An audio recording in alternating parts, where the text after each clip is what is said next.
Hello student, this is Julie Goyal. Welcome in my biology classes. बेटा, ये हमारा 12th class का बायोलॉजी का चैप्टर है, principle of inheritance and variations. पहले वीडियो में हमने बताया था कि मेंडल कौन थे और इनके एक्सपेरिमेंट को रीडिस्कवर किसने किया था। तो वो 3 साइंटिस्ट थे, कॉरेन, सेनबर्ग and the Hugo de Vries. उन्होंने रीडिस्कवरी की और जो मेंडल्स के एक्सपेरिमेंट थे उनके प्रॉपर वे में प्रेजेंट किया। तो यहाँ पर हम उसी टॉपिक को डिस्कस कर रहे हैं, ठीक है ना। तो हम स्टार्ट करते हैं। यहाँ पर कुछ ट्रेड दिए हुए। ट्रेड का मतलब होता है कैरेक्टर्स।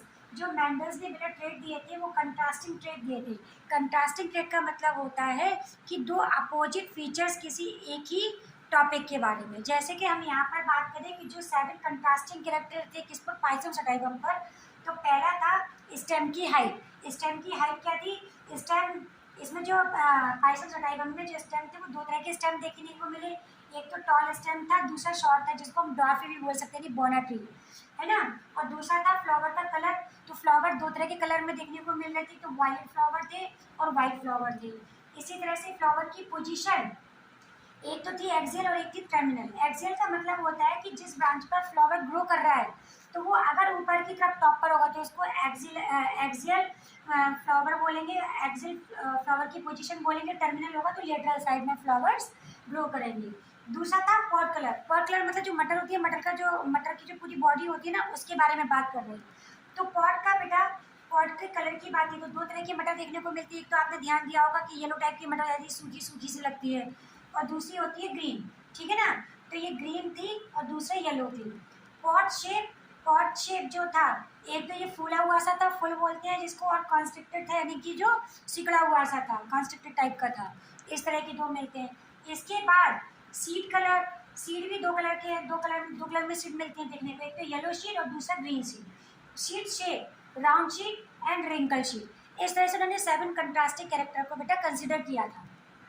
ये देखो कि यहाँ पर जो भी कैरेक्टर है जो पेयर में कंट्रास्टिंग वे में दिए हुए हैं, तो ये जो कंट्रास्टिंग कैरेक्टर थे बेटा वो 2 तरह के अपोजिट थे, जिनमें एक था डोमिनेंट और दूसरा था रेसेसिव। डोमिनेंट ट्रेट वो ट्रेट होते हैं जो अपने आप को एक्सप्रेस करते हैं। कैसे करते हैं भी हम आपको बताएंगे। और जो रेसेसिव होते हैं जो अपने आप को एक्सप्रेस नहीं कर पाते, वो सप्रेस हो जाते हैं। तो यहाँ पर ये जो कैरेक्टर्स हैं वो सारे के सारे डोमिनेंट कैरेक्टर्स, टॉल है, वॉयलेट है, एक्सियल है, ग्रीन है, फुल है, येलो है एंड राउंड है। और ये सारे के सारे कैरेक्टर्स जो है वो रिसेसिव है, यानी कि ये कैरेक्टर्स अपने आप को एक्सप्रेस नहीं कर पा रहे थे। तो मेंडल ने जो भी प्रिंसिपल दिए थे और जिनके बेस पर ये 7 कंट्रास्टिंग कैरेक्टर को कंसिडर किया था, इनको समझने के लिए पहले बेटा हमें कुछ टर्मिनोलॉजी पढ़नी होगी। टर्मिनोलॉजी क्या है कि जिसके बेस पर आप उनके रिजल्ट को समझ सको कि उन्होंने किस तरह के रिजल्ट निकाले थे। तो कुछ टर्मिनोलॉजी इस तरह से है कि जैसे कि एक ये है टर्मिनोलॉजी में होमोजाइगस कंडीशन। होमोजाइगस कंडीशन क्या होती है? पहले तो हमें ये समझना पड़ेगा कि सेक्सुअल रिप्रोडक्शन के बाद जो जाइगोट बनता है बेटा, जाइगोट में जो होमोलोगस क्रोमोसोम होते हैं, do you know about the homologous chromosome क्या होते हैं? जाइगोट जब बनता है तो जाइगोट में, जैसे ये जाइगोट बना, ठीक है, जाइगोट में 1 पेयर ऑफ द क्रोमोसोम्स है। ये जो 1 पेयर ऑफ द क्रोमोसोम है ये सेक्सुअल रिप्रोडक्शन के थ्रू आए। इसमें एक फादर का होता है और दूसरा मदर का क्रोमोसोम होता है। और जब मदर और फादर के जो क्रोमोसोम्स होते हैं वो सीक्वेंसली एक दूसरे से पेयरिंग करते हैं। जैसे कि मान लो एक फर्स्ट नंबर का क्रोमोसोम मदर का, फर्स्ट नंबर का क्रोमोसोम फादर का, तो ये फर्स्ट नंबर के क्रोमोसोम ही आके एक दूसरे के सामने आकर पेयरिंग करेंगे। ऐसे क्रोमोसोम को होमोलोगस कहते हैं, होमोलोगस क्रोमोसोम कहते हैं, जिसमें एक मदर का होता है और एक बेटा फादर का होता है। तो ये जो होमोलोगस जो क्रोमोसोम्स होते हैं इनमें जो कैरेक्टर्स होते हैं यानी फैक्टर्स जो होते हैं, क्योंकि अभी हम जीन वर्ड यूज़ नहीं कर सकते क्योंकि मेंडल को उस समय पता ही नहीं था कि ये जो जीन होते हैं जिनको वो फैक्टर करके बात कर रहे हैं, क्योंकि इसके कई और सारे साइंटिस्ट ने इनको फिर डिस्कवर किया था। तो इनके जो फैक्टर थे, सपोज दैट कि ये जो एक फैक्टर है, ये फैक्टर है, सपोज दैट ये आई कलर का है, ये आई कलर का कैरेक्टर है, आई कलर का कैरेक्टर है। और दूसरा मान लो ये हेयर कलर का है, कुछ भी मान लो, हेयर कलर हो या फिर नोज का शेप हो, ईयर लोब का शेप हो, इसकी वजह से इसके साथ कुछ भी हो तो इसको हम यहाँ पर इस तरह से कंसिडर करते हैं। कहने का मतलब ये है कि जब भी कैरेक्टर जो पेयरिंग करते हैं उनमें जो जीन होते हैं या फिर जो फैक्टर्स होते हैं वो हमेशा एक सिंगल ही लोकस पर प्रेजेंट होते हैं। जैसे कि मान लो यहाँ पर आई का कलर है, तो आई कलर का जो फैक्टर होगा वो केवल अगर अपर साइड में, तो अपर साइड में सेम लोकेशन पर ही सिचुएटेड होंगे। हेयर कलर है तो वो नीचे होंगे। सपोज मतलब हमने ये इमेजिन किया है कि वो कोई से भी करेक्टर्स हो सकते हैं जो पेयरिंग रहते हैं, एक दूसरे की एकदम एग्जिट आमने सामने होते हैं। बेटा समझी बात को? तो यहाँ पर ये होमोलोगस क्रोमोसोम कहलाते हैं, और होमोलोगस क्रोमोसोम पर जो भी कैरेक्टर होते हैं वो हमेशा पेयर में होते हैं। पेयर में मतलब है जैसे आई कलर है, एक फादर की आई कलर है और एक मदर का आई कलर है, तो इसकी वजह से क्या हुआ कि दो कैरेक्टर्स हो गए। तो इन जो दो कैरेक्टर को, कंट्रास्टिंग कैरेक्टर को हम बोलते हैं एलीज। क्या बोलते हैं? Alleles. The location of the genes on a homologous chromosome making the pair that is a alleles. ये क्या बोले जाते हैं बेटा? इनको हम बोलते हैं एलीज। ये एलियंस होते हैं और हमेशा पेयरिंग में ही रिप्रेजेंट किए जाते हैं। ठीक है ना? जैसे कि मान लो हम बात करें कैपिटल टी और कैपिटल टी, तो एक एलील ये हो गया, एक एलील ये हो गया, दोनों पेयरिंग करेंगे तो ये एलीज कहलाते हैं। तो यहाँ पर कहने का मतलब यह है कि जब ये एलीज अगर एक ही जैसे होते हैं तो उनको बोलते हैं होमोजाइगस कंडीशन। देखो बेटा, यहाँ पर समझने वाली बात है कि जो भी कैरेक्टर्स होते हैं उनको दो अल्फ़ाबेट से रिप्रेजेंट करते हैं, एक तो कैपिटल लेटर का अल्फ़ाबेट और एक स्मॉल लेटर का अल्फ़ाबेट। वो जो भी टर्म हो वो उसके हिसाब से हम डिसाइड कर लेते हैं। जैसे मान लो अगर हम यहाँ पर टी कैरेक्टर ले रहे हैं, सपोज दैट एक आई कलर हो गया, तो आई कलर में एक मदर का आई कलर, एक फादर का आई कलर, किसी का भी हो सकता है। तो यहाँ पर एक्चुअली जो हम टी से बात करेंगे वो होंगे आपके प्लांट के टॉल और शॉर्ट के बेस पर। तो यहाँ पर जो एलीज लिए जाते हैं वो एक टॉल जो होता है, सॉरी जो कैपिटल टी होता है वो क्या होता है कि अगर दोनों की क्या दोनों कैपिटल हैं तो ये होमोजाइगस कंडीशन होती है। क्या कौन सी बेटा कंडीशन होती है? Homozygous condition. और अगर मान लो एक कैपिटल टी है और एक स्मॉल टी है तो इसको बोलते हैं हेट्रोजाइगस कंडीशन। समझ में आ गई बात बेटा? ठीक है ना? तो ये होमोजाइगस होता है, ये हेट्रोजाइगस होता है। तो ये बात आपको क्लियर हो गई है। नेक्स्ट आती है जीनोटाइप और फिनोटाइप। जब जीन के लेवल पर हमें रिजल्ट देखने को मिलते हैं, देखो ऑब्वियस सी बात है कि जीन्स हमें दिखाई नहीं देते, तो ये क्या होती है? ये जीनोटाइप कहते हैं कि जीनोटाइप में किस तरह की कंडीशंस देखने को मिल रही है। और फिनोटाइप वो होते हैं जो बाहर से आउटलुक, स्ट्रक्चर या मॉर्फोलॉजी को देखकर, प्लांट की मॉर्फोलॉजी को देखकर हम इसमें समझ पाते हैं कि इसमें क्या चेंजेस दिखाई दे रहे हैं, कि प्लांट टॉल है या शॉर्ट है, तो उसको बोलते हैं फिनोटाइप कंडीशन। जीनोटाइप और फिनोटाइप। नेक्स्ट आते हैं एलीज, जो हमने आपको बताई दी एलीज क्या होते हैं। और फिर डोमिनेंट ट्रेट और रेसेसिव ट्रेट। डोमिनेंट ट्रेट वो होते हैं जब दो एलील्स एक साथ प्रेजेंट होते हैं, उनमें से कोई भी एक एलील्स जो अपने आप को एक्सप्रेस कर जाता है उसको बोलते हैं डोमिनेंट, और जो अपने आप को एक्सप्रेस नहीं कर पाता है उसको बोलते हैं बेटा रिसेसिव। ठीक है? इसके अलावा पेरेंट जनरेशन और फीलियल जनरेशन। जब पेरेंट जनरेशन के बीच में क्रॉस कराया जाता है तो उसको बोलते हैं पेरेंट जनरेशन, जिसको पी से रिप्रेजेंट करते हैं। और फीलियल जनरेशन यानी कि उनकी पहली जनरेशन, उनकी ऑफस्प्रिंग की पहली जनरेशन और दूसरी जनरेशन। अगर पहली जनरेशन है तो उसको बोलेंगे F1 जनरेशन, और अगर दूसरी जनरेशन है तो उसको बोलेंगे F2 generation. Is it clear बेटा? Got it? ठीक है। तो इस तरह से ये हमारा मेंडल का जो एक छोटा सा टेबल था, इसके बारे में हमने डिस्कस किया।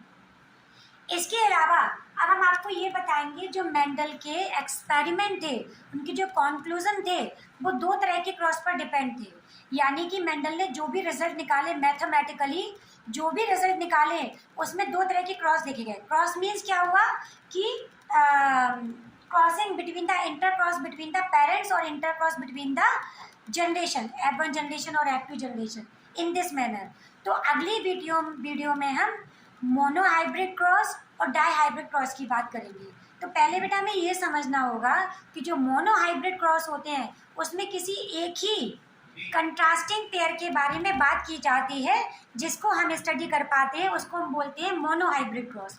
और डाई हाइब्रिड क्रॉस जो होता है उसमें दो पेयर के कंट्रास्टिंग कैरेक्टर के साथ हम क्रॉस करते हैं, तो उसको डाई हाइब्रिड क्रॉस कहते हैं। ठीक है बेटा? तो अब हम यहाँ पर स्टार्ट करते हैं मेंडल्स लॉ। जो हमने मोनो हाइब्रिड क्रॉस और डाई हाइब्रिड क्रॉस की बात की थी, तो उसको हम मेंडल्स के 3 लॉ के अकॉर्डिंग समझ सकते हैं। मेंडल्स ने जो 3 लॉ दिए थे वो कौन से थे? पहला था law of dominance, law of segregation, law of independent assortment. ठीक है? तो जो स्टार्टिंग के दो लॉ हैं, जैसे कि लॉ ऑफ डोमिनेंस और लॉ ऑफ सेग्रीगेशन, ये दोनों की दोनों मोनोहाइब्रिड क्रॉस से कंसिडर किए जाते हैं, यानी कि केवल इसमें एक ही कंट्रास्टिंग कैरेक्टर को यूज़ करके जो रिजल्ट निकलते हैं वो मोनोहाइब्रिड क्रॉस में आते हैं। और डाईहाइब्रिड क्रॉस में आता है आपका लॉ ऑफ इंडिपेंडेंट असॉर्टमेंट, यानी कि जब दो कंट्रास्टिंग कैरेक्टर को एक साथ कंपेयर करके या कंसिडर करके जो रिजल्ट निकाले जाते हैं वो डाईहाइब्रिड क्रॉस में आते हैं। तो पहले हम बात करते हैं मोनोहाइब्रिड क्रॉस में। तो लॉ ऑफ डोमिनेंस, यानी कि जैसे मैं नाम से ही पता चल रहा है, लॉ ऑफ डोमिनेंस यानी कि वो कैरेक्टर जो डोमिनेंट है, यानी वो कैरेक्टर जो अपने आप को एक्सप्रेस करेगा, वो आता है लॉ ऑफ डोमिनेंस में।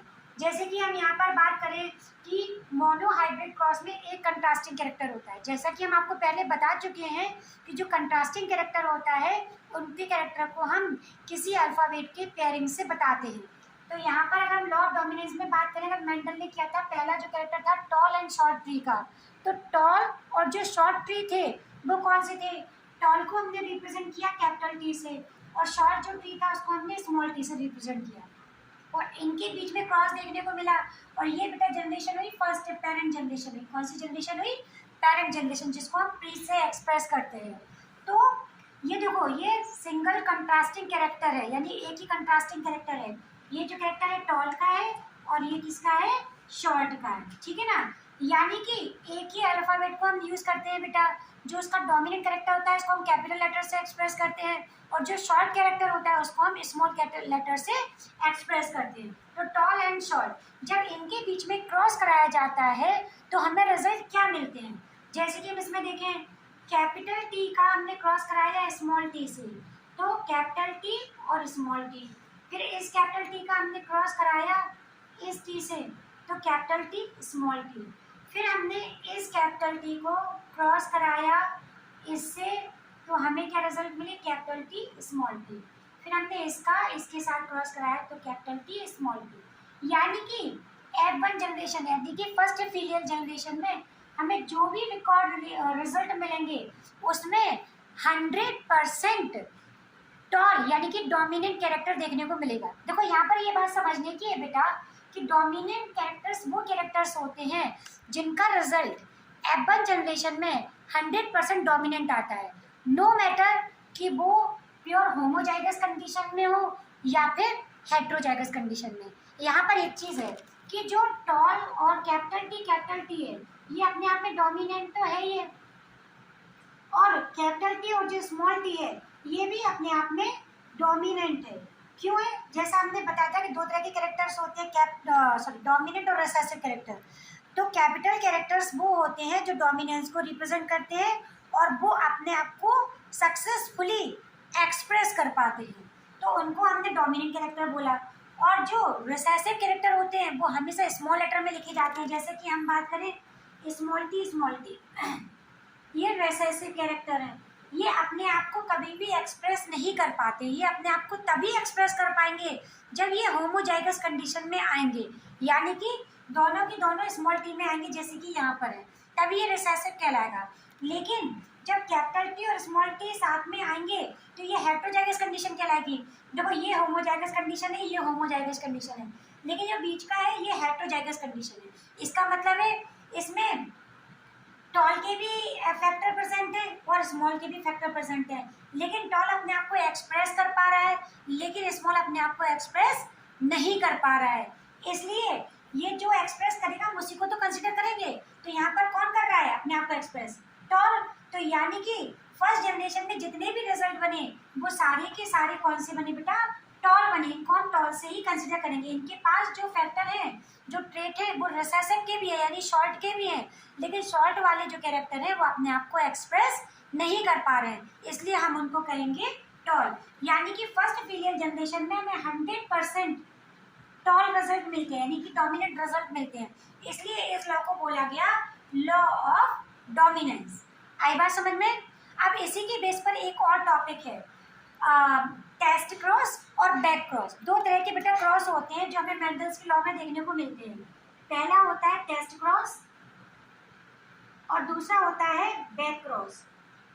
Back cross test cross means क्या होता है कि सपोज आपको कोई एक प्लांट दिया गया, अब उस प्लांट में हमें पता करना है कि वो प्लांट प्योर होमोजाइगस था या हेटेरोजाइगस था। इस टॉपिक को हम आगे चल के बताएंगे, लेकिन हम यहाँ पर टेस्ट क्रॉस और बैक क्रॉस को ही कंसिडर कर रहे हैं। तो जब कभी हम जो फीलियल जनरेशन यानी फर्स्ट जनरेशन होती है उसका क्रॉस हम किसी भी एक पेरेंट के साथ कर देते हैं तो उसको कहते हैं टेस्ट क्रॉस। उसको क्या बोलते हैं बेटा? Test cross. और जब कभी हम F1 जनरेशन के को किसी रिसेसिव पेरेंट से ही क्रॉस करते हैं तब हम उसको बोलते हैं बैक क्रॉस। समझिए बात को? जैसे कि देखो, अगर हम ये F1 जनरेशन है, अगर हम F1 जनरेशन का क्रॉस किसी भी एक से कर दें, या कैपिटल टी से या फिर स्मॉल टी से, तो इसको क्या बोलेंगे हम? इसको बोलेंगे हम test cross. Got it? But अगर हम फर्स्ट फीलियल जनरेशन का क्रॉस केवल और केवल रिसेसिव पेरेंट से ही कराएंगे तो उसको हम बोलते हैं back crossed. Back cross. Back cross, back मतलब है पीछे जाके बैक में जो क्रॉस किया उससे हमें जो रिजल्ट मिली उसको हमने बैक क्रॉस बोला होता है। ठीक है, समझ गए इस बात को? तो टेस्ट क्रॉस और बैक क्रॉस, इसके बेस पर हम कह सकते हैं all cross in a monohybrid cross are the test cross, but all back cross are the test cross but not all test cross are the back cross. Getting my point? यानी कि जितने भी cross हो रहे हैं F1 generation के उनके parents से वो सारे के सारे टेस्ट क्रॉस होते हैं, लेकिन ये बैक क्रॉस नहीं कहलाते। बैक क्रॉस तभी होगा जब जो फर्स्ट जनरेशन का जो ऑफस्प्रिंग होगा उसका क्रॉस किसी एक ही रिसेसिव पेरेंट से कराया जाए, तब उसको हम बोलते हैं बेटा बैक क्रॉस। समझ में आई बात? तो इस तरह से होते हैं। अब एक और भी चीज़ है यहाँ पर समझाने के लिए कि जब टेस्ट क्रॉस और बैक क्रॉस में जो गैमीट्स का फॉर्मेशन होता है, गैमीट्स मतलब होते हैं जो हेटेरोजाइगस कंडीशन है या होमोजाइगस कंडीशन है, तो इनके लिए जो रिजल्ट मेंडल ने निकाले थे बेटा वो बहुत ज़्यादा अमाउंट में निकले थे। तो उनको कैसे एक्सप्रेस करें, इसके लिए एक साइंटिस्ट थे सी बोनेट, उन्होंने एक फ्लो चार्ट, एक टेबल बताया था जिसके हिसाब से हम रिजल्ट को ईजिली ऑब्टेन कर पाते हैं। उनको चेकर बोर्ड यानी बॉक्स बनाकर उनको रिप्रेजेंट करते हैं, और उनके चेकर बोर्ड में जो बॉक्सेस यूज करते हैं जैसे इस तरह का चेकर बॉक्स होता है, तो एक क्रॉस में जो बॉक्स होते हैं वो बॉक्स को कितने गैमेट्स के हिसाब से कितने बॉक्स बनने चाहिए, इसके लिए एक फॉर्मूला होता है जो बोलते हैं 2n। अगर आप इस फॉर्मूला को फॉलो करेंगे तो कभी भी आपको रिजल्ट में प्रॉब्लम्स नहीं आएगी। इसके लिए क्या होगा कि ये जो क्रॉस चेकर बोर्ड बनाए जाते हैं उसमें रिजल्ट आता है कि कितनी हेटेरोजाइगस कंडीशन है, यानी कि जहां पर n क्या है, where n is equal to the number of heterozygous condition, number of heterozygous condition, यानी जितने हेटेरोजाइगस हैं, जितनी कंडीशंस हैं उसके हिसाब से यूनिट स्क्वायर का बॉक्स बनेगा चेकर बोर्ड पर। तो यहाँ पर अगर हम देखें तो यहाँ पर कहते हैं हेटेरोजाइगस कंडीशन एक ही है, ये तो होमोजाइगस कंडीशन है, ये हेटेरोजाइगस कंडीशन है। तो हेटेरोजाइगस कंडीशन अगर एक है यहाँ पर ओनली वन है तो इसमें 2 × 1 = 2, इसका मतलब है चेकर बोर्ड पे केवल 2 ही बॉक्स बनेंगे। अगर आप ये फॉर्मूला हमेशा यूज करेंगे तो आपके जो रिजल्ट होंगे, जैसे डाई हाइब्रिड क्रॉस में इनका बड़ा इंपॉर्टेंस होती है, तो आपके रिजल्ट कभी भी गड़बड़ नहीं होंगे, आपको 100% करेक्ट रिजल्ट मिलेंगे। आप तो आपको ये आज टेस्ट क्रॉस बैक क्रॉस समझ में आया। इसके अलावा 2 और भी पॉइंट है जो हमें आपको एक्सप्लेन करना है। एक होता है रेसिप्रोकल क्रॉस और दूसरा होता है आपका true line cross, true breeding line.